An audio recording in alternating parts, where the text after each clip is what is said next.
بسم اللہ الرحمن الرحیم۔ السلام علیکم۔ ایک سچی کہانی ایسے شخص کی جس نے ایک نماز پڑھنے والے شخص سے دریافت کیا کہ کیا ہوگا اگر مرنے کے بعد معلوم ہو کہ نہ ہی جنت و جہنم کا وجود ہے اور نہ ہی کوئی جزا و سزا، پھر تم کیا کرو گے؟ اس کا جواب ملا۔ وہ بہت حیران کن اور تعجب خیز تھا۔ یہ سن 2007 کی بات ہے۔ لندن کے عربی ریسٹورنٹ میں ہم لوگ مغرب کی نماز سے تھوڑی دیر پہلے داخل ہوئے۔ ہم لوگ ہوٹل میں بیٹھے اور ویٹر آرڈر لینے کے لیے آ گیا۔ میں نے مہمانوں سے چند منٹ کے لیے اجازت طلب کی اور پھر واپس آ گیا۔ اتنے میں مہمانوں میں سے ایک شخص نے سوال کیا، ڈاکٹر صاحب آپ کہاں گئے تھے؟ آپ نے تو بڑی تاخیر کر دی، کہاں تھے؟ میں نے کہا میں معذرت خواہ ہوں، دراصل میں نماز پڑھ رہا تھا۔ اس نے مسکراتے ہوئے کہا کہ آپ اب بھی نماز پڑھتے ہیں؟ میرے بھائی آپ تو قدامت پسند ہیں۔ میں نے بھی مسکراتے ہوئے پوچھا، قدامت پسند؟ وہ کیوں؟ کیا اللہ تعالیٰ صرف عرب ممالک میں ہے، لندن میں نہیں؟ اس نے کہا، ڈاکٹر صاحب میں آپ سے کچھ سوالات کرنا چاہتا ہوں، آپ سے کچھ پوچھنا چاہتا ہوں اور آپ سے یہ درخواست کرتا ہوں کہ آپ جس کشادہ ظرفی کے لیے معروف ہیں اسی کشادہ طلبی سے مجھے تھوڑا سا برداشت کریں گے۔ میں نے کہا جی مجھے تو بہت خوشی ہوگی، لیکن میری ایک شرط ہے۔ اس نے کہا جی فرمائیں۔ میں نے کہا اپنے سوالات مکمل کر لینے کے بعد تمہیں ہار یا جیت کا اعتراف کرنا پڑے گا۔ اس نے کہا ٹھیک ہے مجھے منظور ہے۔ میں نے کہا چلو آپ سوال فرمائیں۔ اس نے کہا آپ کب سے نماز پڑھ رہے ہیں؟ میں نے کہا 7 سال کی عمر سے میں نے نماز کو سیکھنا شروع کیا اور 9 سال کی عمر میں پختہ کر لیا۔ تب سے اب تک کبھی نماز نہیں چھوڑی اور آئندہ بھی انشاءاللہ نہیں چھوڑوں گا۔ اس نے کہا ٹھیک ہے، مرنے کے بعد اگر آپ کو یہ معلوم ہو کہ نہ ہی جنت و جہنم کا وجود ہے اور نہ ہی کوئی جزا یا سزا، پھر آپ کیا کرو گے؟ میں نے کہا تم سے کیے گئے عہد کے مطابق پوری کشادہ طلبی سے تمہاری سوالات کے جوابات دوں گا۔ نہ ہی جنت و جہنم کا وجود ہوگا، نہ ہی کوئی جزا و سزا، تو میں ہرگز ہی کچھ نہ کروں گا، اس لیے کہ میرا معاملہ ایسا ہے جیسا کہ حضرت علی بن ابو طالب نے کہا تھا، الہی میں نے تیرے عذاب کے خوف اور جنت کی آرزو میں تیری عبادت نہیں کی، بلکہ میں نے اس لیے تیری عبادت کی ہے کیونکہ تو عبادت کے لائق ہے۔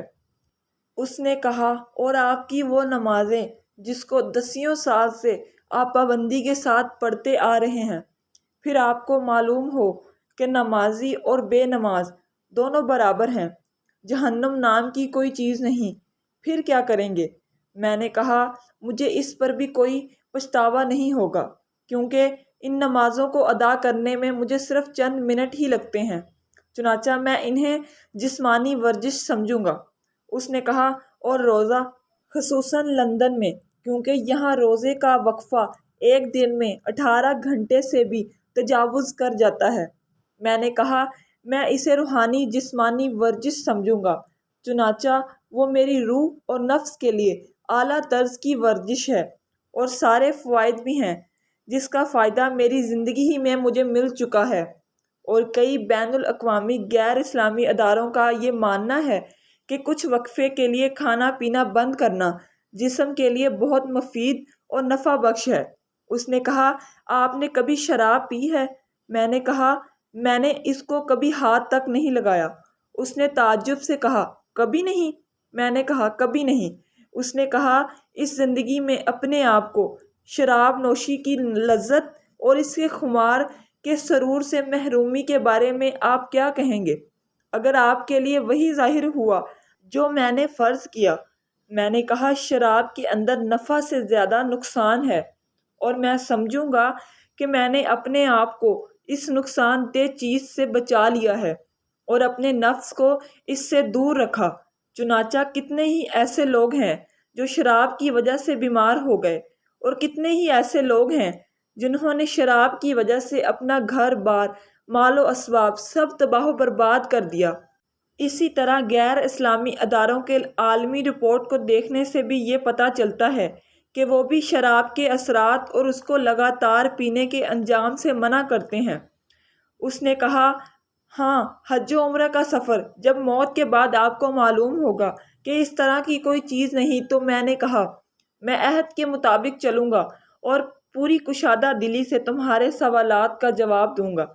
میں حج و عمرہ کے سفر کو ایک خوبصورت تفریحی سفر سے تعبیر کروں گا، جس کے اندر میں نے ہر درجے کی فرحت و شادمانی محسوس کی اور اپنی روح کو علائشوں سے پاک و صاف کیا، جس طرح تم نے اپنے اس سفر کے لیے کیا ہے، تاکہ تم ایک اچھا وقت گزار سکو اور اپنے عمل کے بوجھ اور معمولات زندگی کی تھکان کو دور کر کے اپنی روح کو تازگی فراہم کر سکو۔ وہ میرے چہرے کو کچھ دیر تک خاموشی سے دیکھتا رہا اور پھر بولا، آپ کا بہت بہت شکریہ کہ آپ نے میرے سوالات کو بڑی کشادہ قلبی کے ساتھ برداشت کیا۔ میرے سوالات ختم ہوئے اور میں آپ کے سامنے اپنی ہار تسلیم کرتا ہوں۔ میں نے کہا، تمہارا کیا خیال ہے؟ تمہارے ہار تسلیم کرنے کے بعد میرے دل کی کیا کیفیت ہوگی؟ اس نے کہا، یقیناً آپ بہت خوش ہوں گے۔ میں نے کہا، ہرگز نہیں، بلکہ اس کے بالکل الٹ، میں بہت دکھی ہوں۔ اس نے تعجب سے کہا، دکھی؟ وہ کیوں؟ میں نے کہا، اب تم سے سوال کرنے کی باری میری ہے۔ اس نے کہا، فرمائیں۔ میں نے کہا، ہاں، تمہاری طرح میرے پاس ڈھیر سارے سوالات نہیں، صرف ایک ہی سوال ہے، وہ بھی بہت سادہ اور آسان۔ اس نے کہا، وہ کیا؟ میں نے کہا، میں نے تمہارے سامنے واضح کر دیا کہ تمہارے مفروضے کے واقع ہونے کے بعد بھی میں کسی طرح کے گھاٹے میں نہیں ہوں اور نہ ہی اس میں میرا کسی قسم کا نقصان ہے، لیکن میرا وہ ایک آسان سوال یہ ہے کہ تمہارا اس وقت کیا ہوگا کہ اگر حالات تمہارے مفروضے کے برعکس ہوئے، یعنی موت کے بعد معلوم ہوا کہ اللہ تعالیٰ بھی موجود ہے، جنت و جہنم بھی ہے، قرآن پاک کے اندر بیان کیے گئے سارے مشاہد و مناظر بھی ہیں، پھر بھی تم اس وقت کیا کرو گے؟ وہ میری آنکھوں میں آنکھیں ڈال کر خاموشی کے ساتھ دیر تک دیکھتا رہا اور پھر ویٹر نے ہمارے میز پر کھانا رکھتے ہوئے ہماری خاموشی کو توڑا۔ میں نے اس سے کہا، مجھے ابھی جواب نہیں چاہیے، کھانا حاضر ہے، ہم کھانا کھائیں اور جب تمہارا جواب تیار ہو جائے تو برائے مہربانی مجھے خبر کر دینا۔ ہم کھانے سے فارغ ہوئے اور مجھے اس نے کوئی جواب نہیں دیا اور میں نے اس وقت اس کو جواب دینے کے لیے کوئی تکلیف نہیں دی۔ ہم بہت ہی سادگی کے ساتھ جدا ہو گئے۔ 1 مہینہ گزرنے کے بعد اس نے مجھ سے رابطہ کیا اور اسی ریسٹورنٹ میں ملاقات کا مطالبہ کیا۔ ریسٹورنٹ میں ہماری ملاقات ہوئی، ہم نے ایک دوسرے سے ہاتھ ملایا کہ اچانک وہ مجھے گلے لگاتے ہوئے رو پڑا۔ میں نے پوچھا، کیا بات ہے؟ تم کیوں رو رہے ہو؟ اس نے کہا، میں یہاں آپ کا شکریہ ادا کرنے اور اپنے جواب سے آپ کو باخبر کرنے کے لیے آیا ہوں۔ 20 سال سے بھی زیادہ عرصہ تک نماز سے دور رہنے کے بعد میں نماز پڑھنے لگا ہوں۔ آپ کے جملوں کی صدائے بازگشت میرے ذہن و دماغ میں بلا توقف گونجتی رہی اور میں نیند کی لذت سے محروم ہوتا رہا۔ آپ نے میرے دل و دماغ اور جسم میں آتش فشاں چھوڑ دیا تھا اور وہ میرے اندر اثر کر گیا۔ مجھے احساس ہونے لگا کہ جیسے میں کوئی اور انسان ہوں اور ایک نئی روح میرے جسم کے اندر حرکت کر رہی ہے اور ایک بے مثال قلبی سکون بھی محسوس کر رہا ہوں۔ میں نے کہا، ہو سکتا ہے تمہاری بصارت نے تمہارا ساتھ چھوڑ دیا ہو، تب ان جملوں نے تمہاری بصیرت کو بیدار کر دیا ہو۔ اس نے کہا، بالکل ایسا ہی ہے، یقیناً میری بصارت نے میرا ساتھ چھوڑ دیا تو ان جملوں نے میری بصیرت کو بیدار کر دیا۔